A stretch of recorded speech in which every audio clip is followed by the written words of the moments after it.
इमाम अली मुकाम ने भी कोई ऐलान नहीं कर दिया था कि आ जाओ भाई जल्दी हम यजीद के खिलाफ काम करेंगे। अगर हमने रोका था, बाकी अहबाब ने भी रोका था कि आप ना जाएं, आपने फरमाया यार मैंने ना अपने नाना की एक हदीस सुनी हुई है कि किसी एक की वजह से ना मदीना में खून बहेगा, मेरी वजह से यहां खून नहीं बहना चाहिए। दूसरी बात क्या थी, सहाबा कराम जो नहीं निकले ना सारे इतनी बड़ी जमाअत के साथ, वो अंदेशा कत्लो गारत की वजह से नहीं निकले।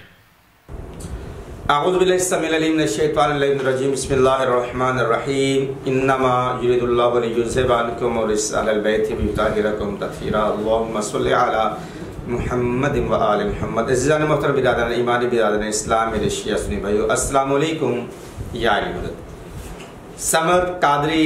नासबीन की तरफ से एक मुफ्ती, नाम निहाद मुफ्ती कि जिसकी हत्तुल इम्कान यही कोशिश होती है कि अहले बैत की शान को घटाया जाए और सहाबा कराम की शान को बढ़ाया जाए, जबकि इनको इल्म नहीं है कि खुद सहाबा कराम में से ये सहाबी है तो उमर फ़ारूक रज़ी अल्लाह अन्हु खुद कहते हैं अपने बेटे से कि बेटा जाओ जाके ग़ुलामी की सनद अली के बेटे से लिखवा के ले आओ। तो जो ग़ुलामी की सनद अली के बेटे से लिखवा रहे हैं तो यकीनन उनके जो सरदार है मोहम्मद वाले मोहम्मद असहाबे अहले बैत पैगम्बर, वो असहाबे अहले बैत जो असहाबे पैगम्बर हैं वो अहले बैत सहाब से ज़्यादा वो मोतबर हैं और उनसे अफजल हैं, यानी कि अहले बैत पैगम्बर की फजीलत ज़्यादा है, असहाबे मोहम्मद वाले मोहम्मद की फजीलत का दूसरा दर्जा है। यानी कि मोहम्मद वाले मोहम्मद के जो आपके ख़ानदान वाले हैं वो कायनात में रसूलुल्लाह सल्लल्लाहु अलैहि वसल्लम के बाद अफजल तरीन शख्सियात हैं, अफजल तरीन घराना यही है। बहरहाल समर कादी साहब की कोशिश यही होती है कि अहले बैत की शान में हल्की सी शान बयान करके फिर वो फ़ौरन अपनी शब्दाबाजी से लोगों को धोखा देते हुए नजर आते हैं। जैसा कि अभी क्लिप आपके सामने है, क्लिप को समाअत फरमाएं। ये ज़ियान मोहतरम यहाँ पे वो ये कह रहा है कि इमाम हुसैन जब मदीना से करबला की तरफ जाने लगे तो बहुत सारे सहाबा ने इमाम हुसैन को करबला के लिए जाने से रोका था, मशवरे दिए थे ना जाने के। तो वो तमाम तर मशवरा देने वाले तारीख के किसी भी पहलू में जाएंगे आपको वो मिलेंगे मशवरा देने वाले जो यजीद की बैत में आ चुके थे, जिन्होंने यजीद को अमीरुल मोमिनीन मान लिया था, जबकि यजीद की खिलाफत, यजीद की बादशाहियत का इस्लाम में कहीं दूर दूर तक भी कोई हिस्सा नहीं मिलता, कोई उसकी दलील नहीं मिलती। क्योंकि जब इमाम हसन और अमीर शाम के दौरान वाहदा पाया गया तो उसमें यह था, जो शराइत में से ये भी शराइत थी कि ये खिलाफत वापस बनु हाशिम को पलटा दी जाएगी, जबकि इस शर्त पर अमल ना किया गया। अमीर शाम ने अपने दौर में ही जबरन कराहतन पैसा दे के, माल दे के या लोगों को खरीद कर यजीद की बैत अपने दौर में ली गई थी, जबकि ये कह लें कि सीरत ना हज़रत अबू बकर में मिलती है, ना हज़रत उमर में मिलती है, ना हज़रत उस्मान गनी में, और ना ही मेरे कहना अली इब्न अबी तालिब में, और ना ही किसी और सहाबी की सीरत या किसी और नबी की सीरत में ये हमें चीज़ें नहीं मिलती। बहरहाल तो अब वो जो लोग इमाम हुसैन को करबला जाने का ना जाने का मशवरा दे रहे थे, उनमें से वो सब लोग मौजूद थे कि जिन्होंने यजीद की बैत को कबूल कर लिया था। तो जिसने यजीद की बैत को कबूल कर लिया था वो यजीद के खिलाफ खरूज कैसे करते, जबकि उनको अपने बीवी बच्चों और अपने माल असबाब के ज़ाया होने का भी खतरा था। मगर जिसके नाना का दीन था,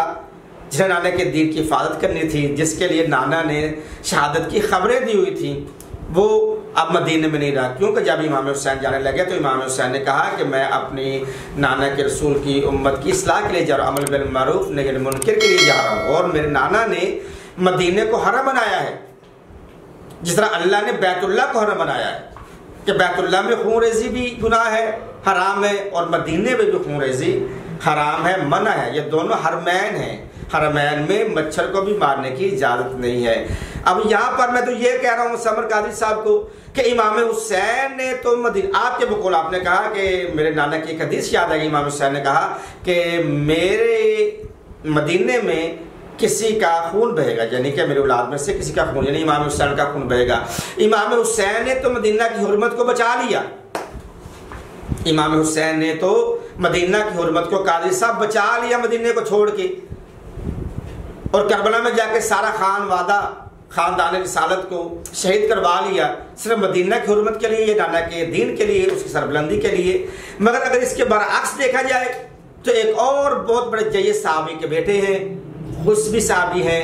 हजरत अब्दुल्ला बिन ज़ुबैर। ये अब्दुल्ला बिन ज़ुबैर कौन है?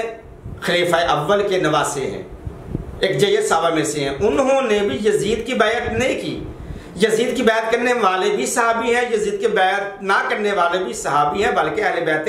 पैगंबर में से इमाम हुसैन अलैहिस्सलाम और बाकी खानवादे बनु हाशिम थे जिन्होंने यजीद की बैत को नहीं किया।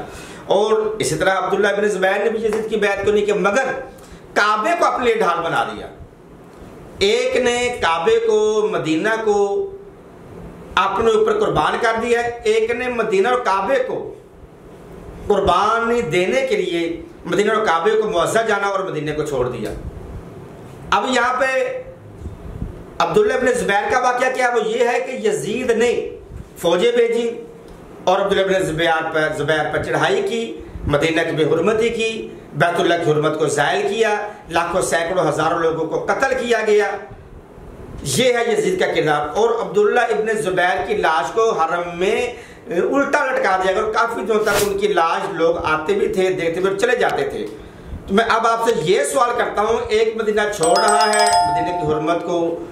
बचाने के लिए, एक काबा को अपने पर कुर्बान कर रहा है, इस पर आपका क्या मौक़िफ़ है?